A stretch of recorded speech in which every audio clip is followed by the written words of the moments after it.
आप सभी को नमस्कार। मैं doctor Nagaratna Ganvir, assistant professor political science, government Shivnath science college, Rajnandgaon. आज हम प्लेटो के आदर्श राज्य पर विचार करेंगे। फर्स्ट पार्ट में हमने प्लेटो के न्याय सिद्धांत और सेकंड पार्ट में प्लेटो के न्याय सिद्धांत की विशेषता, आलोचना के बारे में पढ़ा है। आज अपन देखते हैं प्लेटोस आइडियल स्टेट। प्लेटो का महत्वपूर्ण ग्रंथ है रिपब्लिक। उसमें आदर्श राज्य का चित्रण किया गया है। यह आदर्श राज्य जो है मनोवैज्ञानिक है, जिसे प्लेटो ने पाइथागोरियन विद्वानों से लिया था। पाइथागोरियन विद्वानों ने समाज को 3 भागों में बांटा था। फर्स्ट नंबर है बौद्धिक विकास के वो प्रेमी थे। दूसरी बात, पाइथागोरियन लोग आदर्श के प्रेमी थे, आदर के प्रेमी थे। और तीसरी बात, वो धन के प्रेमी थे। इसी आधार पर प्लेटो ने समाज को और व्यक्ति के मस्तिष्क को 3 भागों में बांटा। पहला भाग फर्स्ट है विवेक, दूसरा है साहस या वीरता, और तीसरा है भूख। प्लेटो कहता है कि भूख उत्पादन को प्रेरणा देती है और उत्पादन से राज्य की संपत्ति बढ़ती है और उसकी रक्षा के लिए साहसी वर्ग अर्थात सैनिक की आवश्यकता पड़ती है। भूख और साहस का अनुपात में रखना या नियंत्रित करने के लिए शासक वर्ग की आवश्यकता होती है। राज्य का स्वरूप अथवा राज्य और व्यक्ति का संबंध क्या है, इसके बारे में प्लेटो कहता है। प्लेटो राज्य को व्यक्ति के समान मानता है। वह व्यक्ति और राज्य में जीवाणु और जीव का संबंध मानता है। प्लेटो का कहना था, जो गुण और विशेषताएं थोड़ी मात्रा में व्यक्ति में पाई जाती है, वही राज्य में भी पाई जाती है। इसलिए प्लेटो कहता है राज्य व्यक्ति का ही विराट रूप है। प्लेटो कहता है कि राज्य मनुष्य का ही बाह्य रूप है, अर्थात आत्मा चेतना जब अपने पूर्ण स्वरूप में बाहर प्रकट होती है तो राज्य का रूप धारण करती है। प्लेटो कहता है कि मनुष्य के विचारों से ही संस्थाओं का निर्माण होता है, अर्थात कानून इत्यादि बनते हैं। प्लेटो की धारणा थी कि जो मानव स्वभाव है वह न्याय, ज्ञान और शुभ कार्यों पर आधारित कार्य करता है, जिसका परिणाम आदर्श राज्य होता है। और उस आदर्श राज्य का राजा कौन होता है? दार्शनिक शासक होता है। प्लेटो के अनुसार मानव आत्मा में 3 गुणों की प्रधानता होती है। पहला है संयम, दूसरा है साहस अथवा शौर्य, और तीसरा है बुद्धिमत्ता या विवेक। जिसमें संयम होता है वह उत्पादक वर्ग बनता है। और ऐसा वर्ग कौन कौन सा है? किसान, श्रमिक, व्यापारी, शिल्पी और अन्य कार्य करने वाले। और इनका कार्य क्या होता है? राज्य के लोगों की भौतिक आवश्यकताओं की पूर्ति करना। दूसरा गुण बताता है कि व्यक्ति का दूसरा गुण होता है साहस अथवा शौर्य। यह सैनिक वर्ग होता है। यह उत्पादक वर्ग की रक्षा करता है, देश की सीमा की रक्षा करता है। थर्ड है बुद्धिमान, विवेकी, जो कि शासक या संरक्षक वर्ग कहता है। वह उत्पादक और सैनिक वर्ग में संतुलन बनाए रखता है और राज्य का संविधान लागू करता है, राज्य में शिक्षा की व्यवस्था करता है। प्लेटो कहता है कि जिस प्रकार से एक न्यायशील व्यक्ति उसे कहेंगे जो विवेक और बुद्धि के अनुसार ही कार्य करता है, उसी प्रकार से एक आदर्श राज्य उसे कहेंगे जिसमें शासन सत्ता उन लोगों के हाथ में होती है जिसमें विवेक की प्रधानता हो। इस वर्ग के लोग दार्शनिक होंगे, तभी लोगों का कल्याण होगा, क्योंकि वे सदैव ज्ञान, सत्य, न्याय आदि के प्रेमी होते हैं। अब हम देखते हैं कि प्लेटो के आदर्श राज्य का निर्माण कैसे होता है। तो प्लेटो ने अपने आदर्श राज्य का निर्माण 3 बार में किया। ये 3 बार कौन कौन से हैं? तो प्रथम चरण है, 3 बार या 3 चरणों में किया। ये 3 चरण है। पहला चरण है कि वह कहता है कि सर्वप्रथम शिक्षा प्रणाली की उसने रूपरेखा खींची और इसका उद्देश्य नागरिकों को शिक्षित करना था। इस शिक्षा प्रणाली में दार्शनिक शासक लंबे समय तक शिक्षा ग्रहण करेंगे और वो परिपक्व हो जाएंगे। जो परिस्थितियां हैं, व्यवहारिक परिस्थितियां हैं, उसके थपेड़ों को वो झेलेंगे, तभी वो श्रेष्ठ शासक बन पाएंगे। शिक्षा का दायित्व, वो कहता है शिक्षा का जो दायित्व है वो राज्य के पास होगा।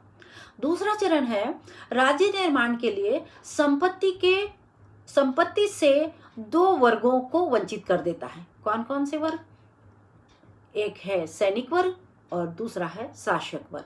और प्लेटो जो है इन दोनों ही वर्गों को संपत्ति से वंचित कर देता है और इन दोनों को अभिभावक वर्ग कहता है। और इसी को साम्यवादी अवस्था या साम्यवादी सिद्धांत, प्लेटो का साम्यवादी सिद्धांत भी कहा जाता है। तीसरा चरण है प्लेटो राज्य को स्थिरता देने के लिए दार्शनिक शासकों की व्यवस्था करना चाहता था। प्लेटो के आदर्श राज्य की कुछ महत्वपूर्ण विशेषताएं अथवा मौलिक सिद्धांत है।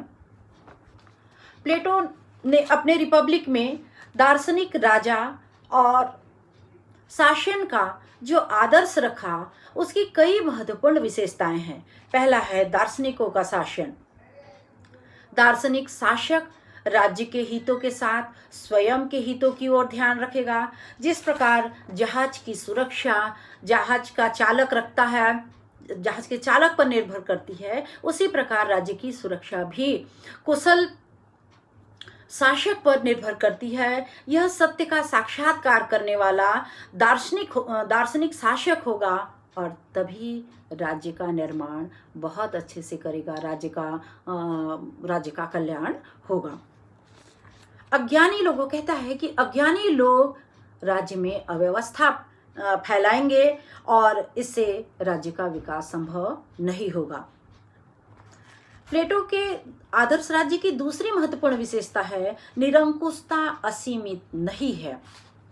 शासक को असीमित निरंकुशता प्राप्त नहीं है। यद्यपि शासक पर लिखित कानून या जनमत का नियंत्रण नहीं है, किंतु वह स्वेच्छाचारी शासक बिल्कुल भी नहीं है। दार्शनिक राजा संविधान के मूल प्रबंध का पालन करने वाला ही होता है।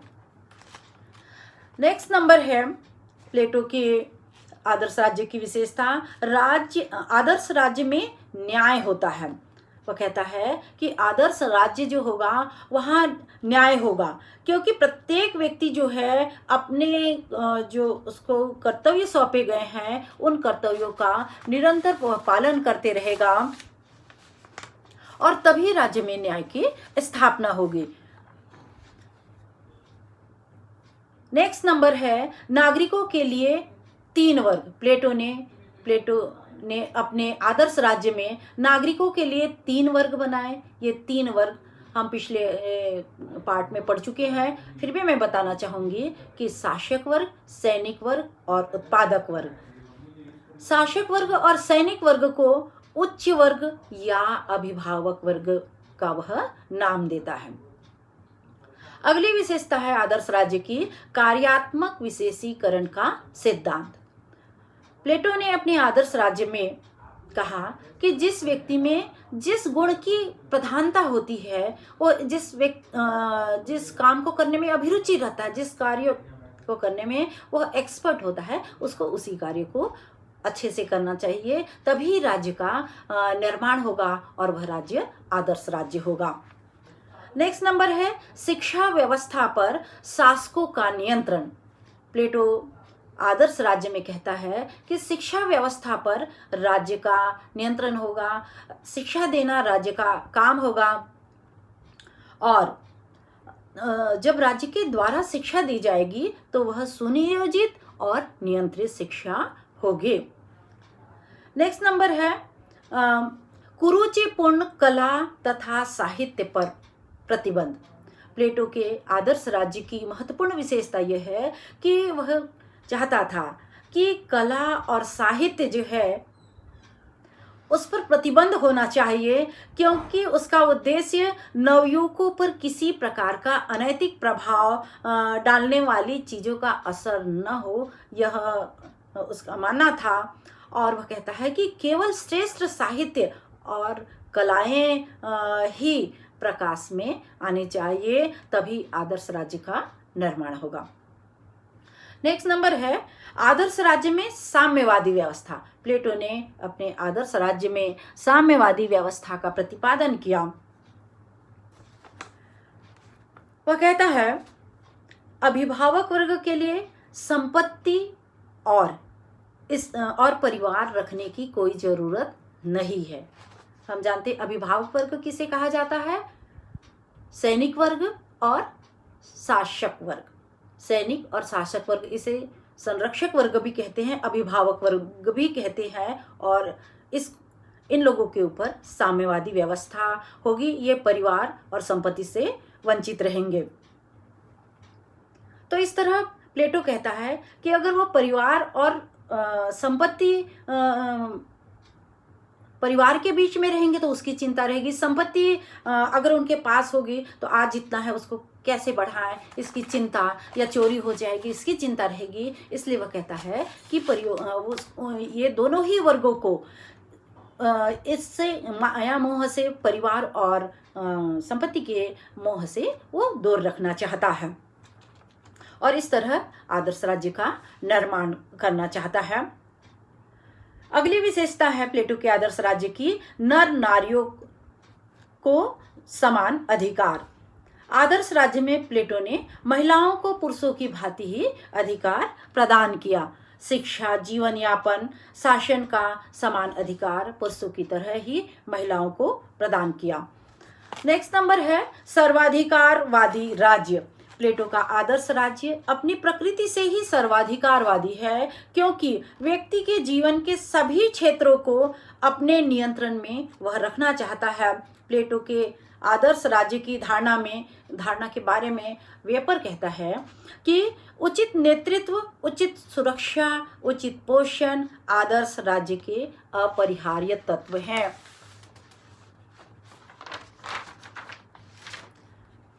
अब हम देखेंगे प्लेटो का आदर्श राज्य वास्तव में प्रत्येक व्यक्ति को अलग अलग काम दे दिया। सभी लोग अपने अपने काम कर रहे हैं, सभी लोग अपने अपने कार्यों में निपुण हैं और वो किसी के काम को हस्तक्षेप नहीं कर रहे हैं। ऐसा सुंदर आदर्श राज्य की वो कल्पना करता है।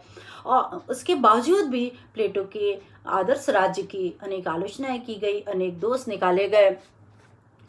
प्लेटो कहा गया कि प्लेटो का आदर्श राज्य जो है, आइए हम देखते हैं प्लेटो के आदर्श राज्य की आलोचना। तो प्लेटो के आदर्श राज्य के बारे में कहा गया कि ये काल्पनिक कल्पना है, स्वप्न लोक है, और पृथ्वी पर ऐसा आदर्श राज्य पॉसिबल नहीं है, संभव ही नहीं है। प्लेटो के आदर्श राज्य की अनेक आलोचनाएं की गई। फर्स्ट नंबर है स्वतंत्रता का निषेध। प्लेटो के आदर्श राज्य की आलोचना की गई और ये कहा गया कि एक प्रवृत्ति वाला व्यक्ति केवल एक ही काम करेगा, उसकी सभी प्रवृत्ति का विकास बिल्कुल ही नहीं हो सकता। वह सर्वाधिकारवादी राज्य है और मानवीय स्वतंत्रता के हित में बिल्कुल ही नहीं है। टीचर है तो टीचर जो है वो और दूसरा काम नहीं कर सकता, ये बिल्कुल ही गलत है। वो बहुत अच्छी पेंटिंग्स भी कर सकता है, गाना भी गा सकता है और भी काम कर सकता है, बहुत अच्छा लेखक बन सकता है। तो प्लेटो ने अपने आदर्श राज्य में एक एक सीमा तक मतलब अपने प्रवृत्ति तक ही सीमित कर दिया है। ये बिल्कुल ही गलत है। सेकंड नंबर है कार्यात्मक विशेषीकरण की पद्धति अनुचित है। प्लेटो ने अपने आदर्श राज्य में एक ही प्रवृत्ति को हमेशा करते रहना है और वह अपनी और दूसरी प्रवृत्ति वो दूसरा कुछ सीख ही नहीं सकता, ये कहा है। मतलब जो उत्पादक वर्ग है वो केवल उत्पादन का ही काम करेगा, उसका बच्चा भी उत्पादन का काम करेगा। वो नौकरी में जाना चाहता है तो वो नहीं जा सकता है, ऐसा उसने कहा। तो ये बिल्कुल ही गलत है, क्योंकि प्रजातंत्र में हम देखते हैं कि एक उत्पादक वर्ग भी, एक किसान, एक मजदूर भी चुनाव लड़कर वो देश का प्रधानमंत्री बन सकता है, राष्ट्रपति बन सकता है, राजनेता बन सकता है, अच्छा प्रोफेसर बन सकता है। तो प्लेटो की कार्यात्मक विशेषीकरण की जो पद्धति है वो अनुचित है।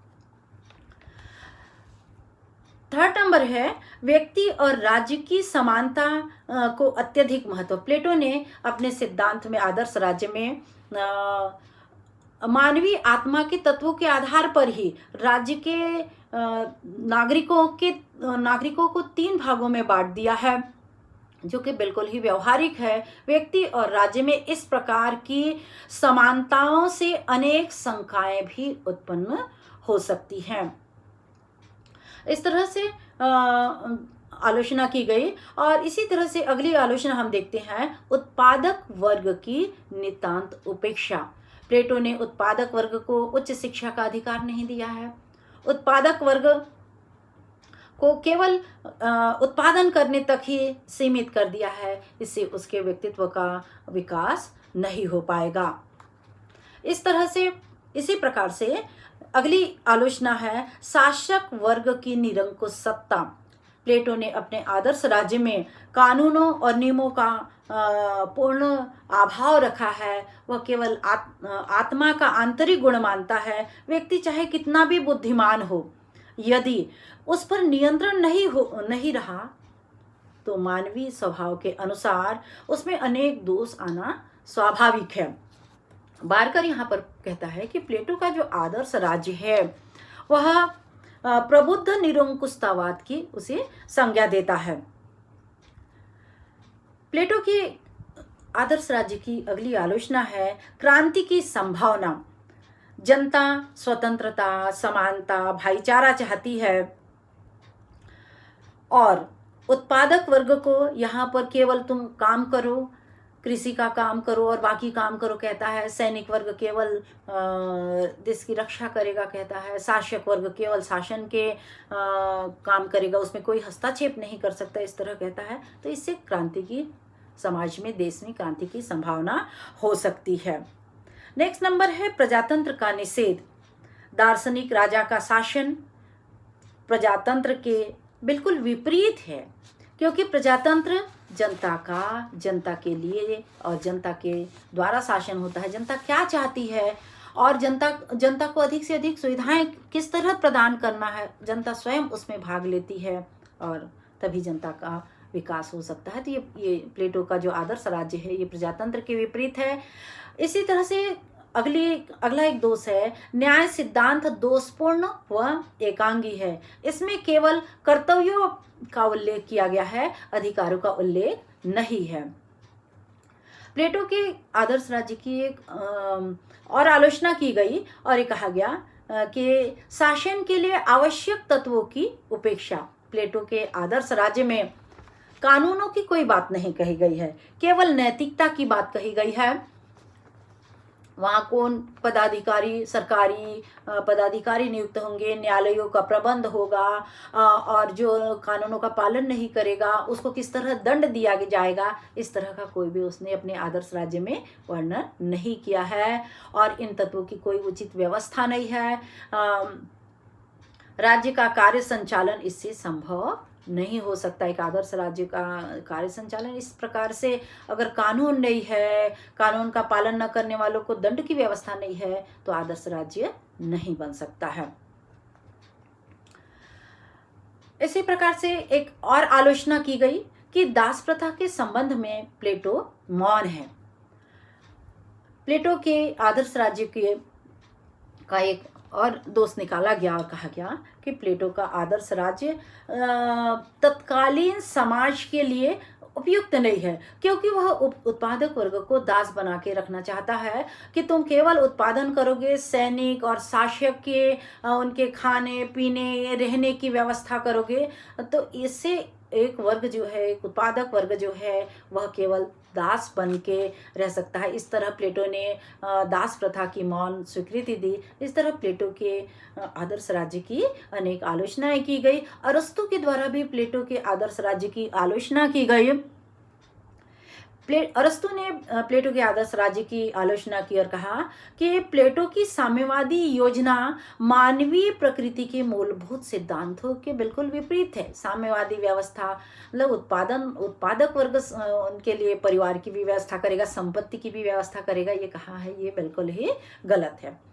दूसरी आलोचना अरस्तु ने की और कहा कि प्लेटो का राज्य में पूर्ण एकता का विचार राज्य के लिए विनाशकारी है। उदाहरण, उत्पादक सबके लिए उत्पादन करेगा करके सब अपने कर्तव्यों का पालन करे, ये संभव नहीं है।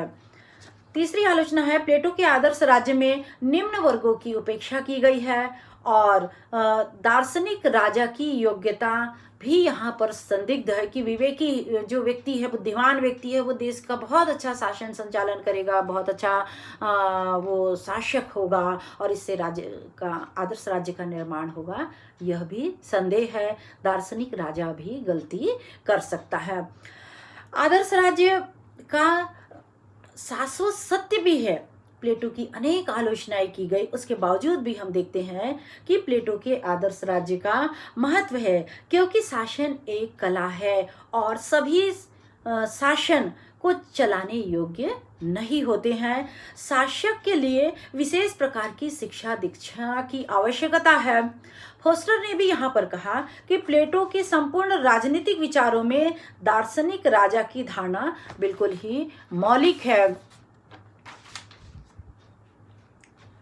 अब हम देखते हैं प्लेटो का महत्व या देन। प्लेटो का न्याय सिद्धांत कि प्रत्येक व्यक्ति को अपने कर्तव्यों का पालन करना चाहिए और तभी आदर्श राज्य बनेगा, और यही न्याय है, ये बहुत ही महत्वपूर्ण है।